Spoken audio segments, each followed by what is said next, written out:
So we're going to be going over how to check MOSFETs, specifically in our 7 series trucks. All right, this control board is out of a 7 FBC. So you have, it's a 3-phase AC motor, right? These are your each individual phases that go to your drive motor, and you have 2 MOSFETs per phase that are interrupting. Each MOSFET interrupts a polarity from going to a phase, right? This is your capacitor bank. Over here, this is the negative side of your capacitor bank. And over there, that's where battery positive would go. All right, so before I would go down to rip this all apart and check each individual MOSFET, I'll do a go, no-go type test where I'll put my meter in the diode range, and I'll put my positive lead on the negative side of the capacitor bank, and I'll take my negative lead and I'll put it to each phase. And what I should see is a voltage drop going across the diode that interrupts the negative polarity going to the phase. So I'm going to put this on my 1 phase, and then on my meter you're seeing I'm reading a voltage drop of 0.53 volts. So diodes allow current to go in one direction. They also absorb some of the voltage, so that's why you're reading a voltage drop across that diode. And basically what I would do is just go to each phase, and you should see the same voltage drop. So I'll go to this phase, and I'm reading 0.53 volts. And I'll go over here to the last phase, and I'm reading the same voltage drop.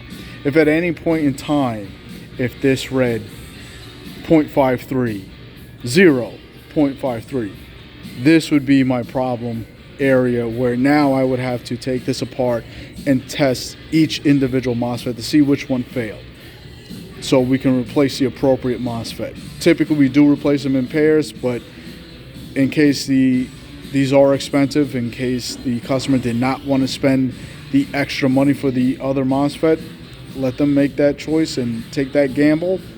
But this is to determine individually which one has failed.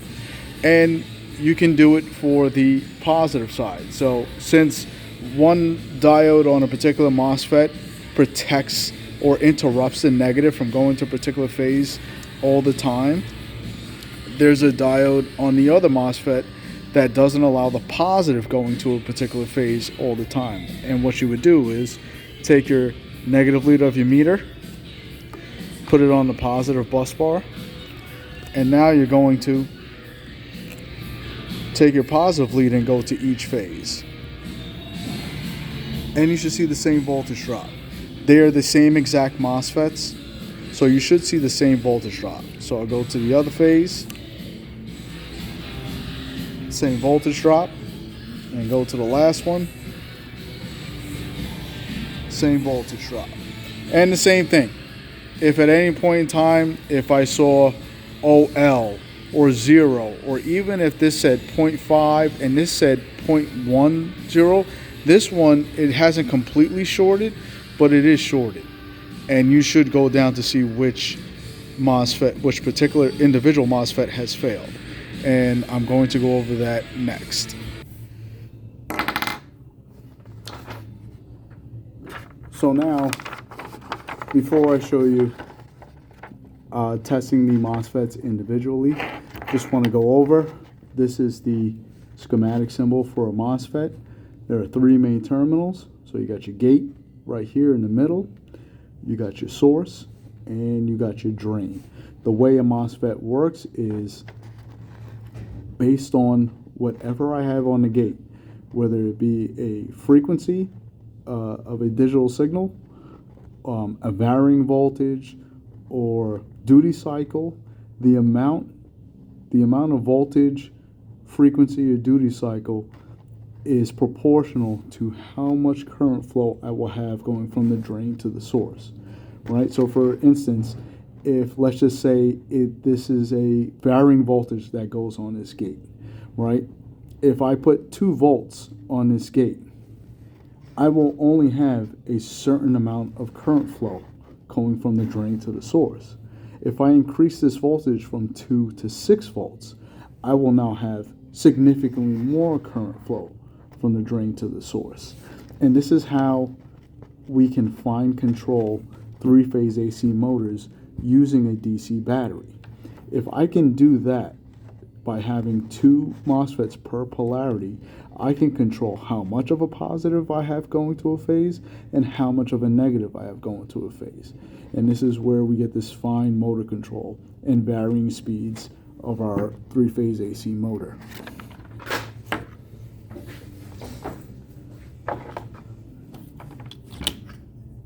So now, the MOSFET assembly is typically assembled like this, right? This end over here, this is what goes to a particular phase of your motor. The 3 empty spots up here, this is where the negative of your capacitor board would bolt to. And then on either end, over here and over here, this is where the positive of that capacitor board would bolt to. So you see you have one MOSFET interrupting a negative and another one interrupting a positive. And this would be an instance where, as I stated before, if one read 0 and the other ones were testing fine, now you would have to go down, take them apart, and see which one has failed. These are very expensive. These are $1,500 a piece. So if the customer does not want to do them in pairs, or they want to just replace the bad ones, like this is a method to determine which one is actually bad. All right, so since this is your source, which would be over here, this is the source, we're going to put our positive lead on the source because this is the positive side of the diode. And we're going to put the negative lead of our meter over here on the drain. So, positive lead on the source, negative lead on the drain,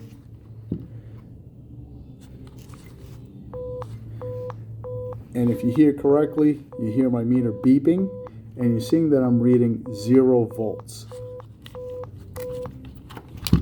This diode in this MOSFET assembly is completely shorted, which means that I have a direct connection from this point on the drain to this point on the source all the time. So since on this diagram, this one's controlling the positive, that means I have a positive all the time on this phase.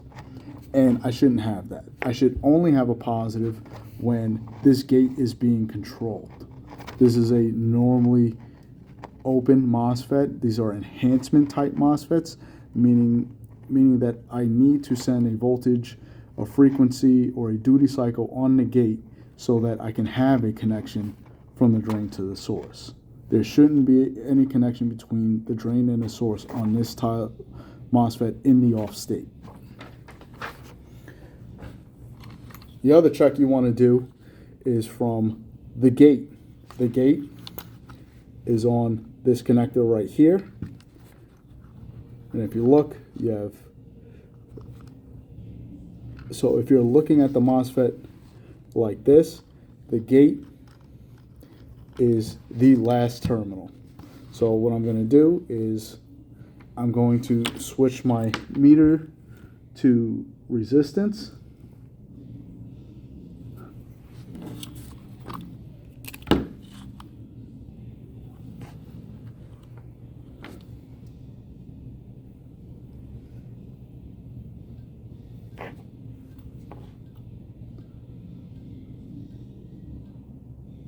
Just calibrating. All right, so now what I'm going to do is I'm just going to put one lead of my meter on the gate and the other lead on the source. And if you're looking right there, I'm reading about 17,000 ohms. Even though 17,000 ohms seems like a lot, there really realistically shouldn't be any connection when this MOSFET in the off state between the gate and the source. You should read either in the mega ohm range or OL. And the same is if I were to move my meter lead over to the drain portion. And if you notice, I'm reading 16.9 ohms, 16.9 kilo ohms, I'm sorry, damn near 17,000 ohms. Well, that's because on this particular MOSFET, this is shorted to this. So I'm going to read the same resistance. Essentially, these two are connected, and they're not supposed to be. This is a quick diagram that I drew up just to simplify what is actually happening with these MOSFETs. All right, so you see we got our battery, we got one polarity, we got our positive going over, and since this is a positive, but this is the negative side of the diode, it is blocking the positive from going over to our phase. Conversely, we see we have our negative, we have 0 volts, but this is the positive side of the diode. It is not allowing a negative to go over to our phase. If I send a voltage on this gate, I will now have a connection between my drain and my source. So if I put, just for simplifying this, the voltage that is on this gate, it's usually in a frequency. So obviously the higher the frequency, the more of a positive you have on U. And the same thing over here. If I have a higher frequency, I'm going to have more of a negative on U, right? If I don't have as much frequency, I'm not going to have as much of a positive on U, all right? But let's just say, for example, I'm only sending 2 volts on the gate. Well, then I'm only going to have a certain amount of positive voltage going to U. If I all of a sudden put this from 2 volts to 6 volts, I'm now going to have more of a positive going to U. This needs to be off. These are controlled one at a time. So when I turn this one on, this one needs to be off. When I turn this one on, this one needs to be off. If I turn on both of them simultaneously, I will now have a complete circuit from the positive to the main battery negative. And that is essentially a dead short. This is another style MOSFET that we have on our trucks. Typically, you'll see these on our steering circuits that have a transistor controlling the negative for the steer motor. So we can use the same testing methods that we used with the drive transistors. So on these, there's a diagram where we can reference the different terminals, right? So we have C1, we have C2E1, E2, and over here where it says B2. So B2, that would be our gate. C2E1, that would be our drain, and E2 would be our source. The third terminal, the C1, that is where over here where the battery positive will come in through the fuse, and they will use this as a junction point to feed the positive for the steer motor. And then going through the steer motor, coming out, getting ready to get controlled by a negative, will go to C2E1, which is this one right here. So we can do a diode check between C2E1 and C1.